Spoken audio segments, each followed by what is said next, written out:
भगवान बुद्ध की विचार, उनकी नीति, उनकी नियम, उनकी बातें, उनकी हर प्रेरणादायक कहानी से हमें जीवन में बहुत कुछ सीखने को मिलता है, क्योंकि उनकी हर बात प्रेरणादायक है जो कि आपको अच्छा बनाने में मजबूर कर देता है। भगवान बुद्ध कहते हैं कि आप अपने जीवन में सही निर्णय लेना सबसे बड़ा महत्वपूर्ण काम है, क्योंकि जो व्यक्ति सही निर्णय लेता है वह ही जीवन में सफल बन पाते हैं। भगवान बुद्ध ये भी कहते हैं कि जो व्यक्ति की मन में अच्छा विचार और अच्छा सोच है वह व्यक्ति सही निर्णय लेने में सक्षम है। अगर आप अपने जीवन में सही निर्णय नहीं ले पा रहे हो तो भगवान बुद्ध की ये कहानी के माध्यम से हम कोशिश करेंगे कि आप कैसे अपने जीवन में सही निर्णय लेंगे, और अगर भगवान बुद्ध की सारे बातें अपने जीवन में लागू करेंगे तो आपको इसका उत्तर मिल जाएगा।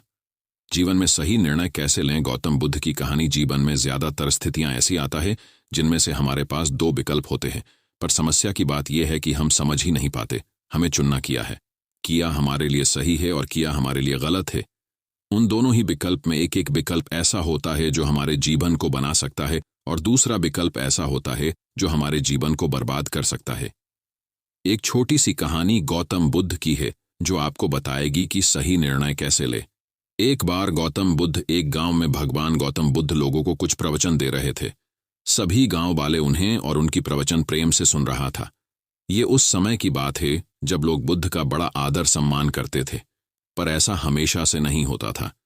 शुरुआत में जब बुद्ध किसी जाया करते थे तो बुद्ध का विरोध करने वाले लोग ज्यादा होते थे, पर जैसे जैसे लोगों ने बुद्ध की बातें सुनना शुरू किया, लोगों की सोच और लोगों की विचारधारा बदलने लगे, और बहुत लोग बुद्ध से जुड़ने लगे और उन्हें पसंद करने लगे।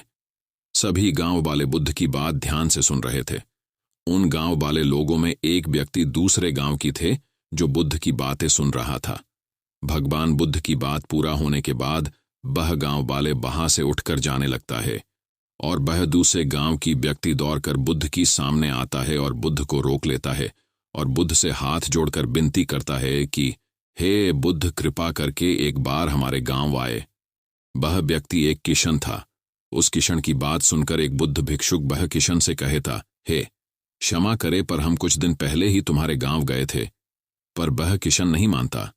वह बुद्ध की चरणों में लेट जाता है और बुद्ध से विनती करता है कि हे बुद्ध, कृपा करके एक बार और हमारे गांव पधारे। बुद्ध उस किशन से कहते हैं, हम तो तुम्हारे गांव अवश्य आएंगे, तुम चिंता मत करो। वह किशन से ये कह के बुद्ध और उनकी शिष्य बुद्ध भिक्षुक वहां से चले जाते हैं।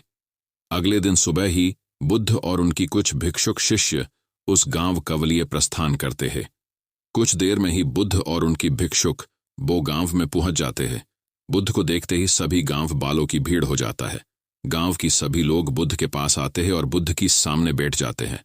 लोगों की नाम जो भी प्रश्न आता है वह सभी गांव वाले भगवान बुद्ध से वह प्रश्न करते हैं, और बुद्ध उनकी सभी प्रश्न की उत्तर देती है। गांव की सभी लोग बुद्ध की आ जाती है, लेकिन वह किशन बुद्ध के पास नहीं आता। वह किशन बुद्ध के पास इसीलिए नहीं आ पा रहा है क्योंकि आज सुबह सुबह ही उसके 2 बैल खो गए हैं, जो वह किशन की रोजी रोटी की साधन तह थे जिससे वह अपने परिवार पलता था। वह किशन घर में चिंतित बैठा हुआ है और वह किशन ये सोच रहा है वह बैलों को ढूंढने जाए या फिर बुद्ध के पास जाए।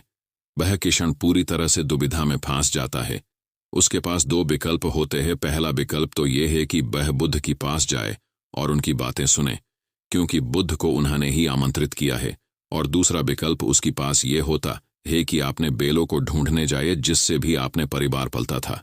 वह किशन बहुत सोचने के बाद वह किशन एक विकल्प चुनता है। आपको क्या लगता है कि उसे क्या चुनना चाहिए?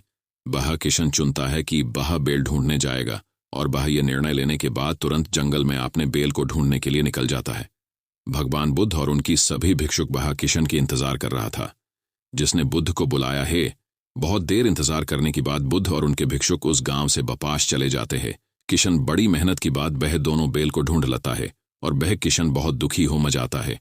उसे खुशी तो होती है क्योंकि उसके बैल मिल गए, और उसे दुख इस बात की है कि उसने ही तो बुद्ध को उसके गांव में बुलाया था और वह ही बुद्ध से नहीं मिलने गया।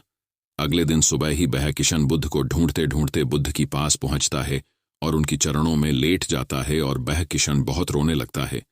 बुद्ध उस किशन से कहते, हे तुम रो क्यों रहे हो? वह किशन बुद्ध से कहता है, हे बुद्ध, मैंने ही तो आपको अपने गांव में बुलाया था और मैं ही आपसे मिलने आ सका।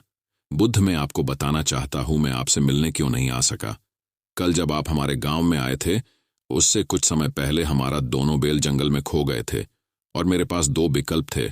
पहला, या तो मैं आपकी बातें सुनने आजूं और दूसरा, या तो मैं अपने बैल को ढूंढने चला जाऊं। बैल मेरी रोजी रोटी है, इससे पलकर मैं अपनी परिवार की गुजरा करता हूं और बैल मुझे वापस नहीं मिलती थी तो हम और हमारे पूरा परिवार भूखा मर जाता। इसलिए मैं दूसरा विकल्प चुना और मैं अपने बैल को ढूंढने चला गया। वह किशन भगवान बुद्ध को कहता, हे मुझे क्षमा करें बुद्ध, मैं आपको अपमान किया। बुद्ध किशन की बात सुनकर मुस्कुराते हैं और उसे अपने गले से लगा लेते हैं और उस व्यक्ति से कहते हैं, अगर उस समय मुझसे पूछते कि तुम्हें किया चुनना चाहिए तो तुम्हें मैं वही कहता जो तुमने किया है, क्योंकि अगर तुम बैलों को ढूंढने की बजाय मेरा बात सुनने आ जाते तो तुम मेरा एक भी शब्द सुन नहीं पाते, क्योंकि तुम आपने बैलों की ही बड़े में सोचते। पर अब तुम्हारी बैल मिल गए हैं, अब तुम मुझे आराम से सुन सकते हो।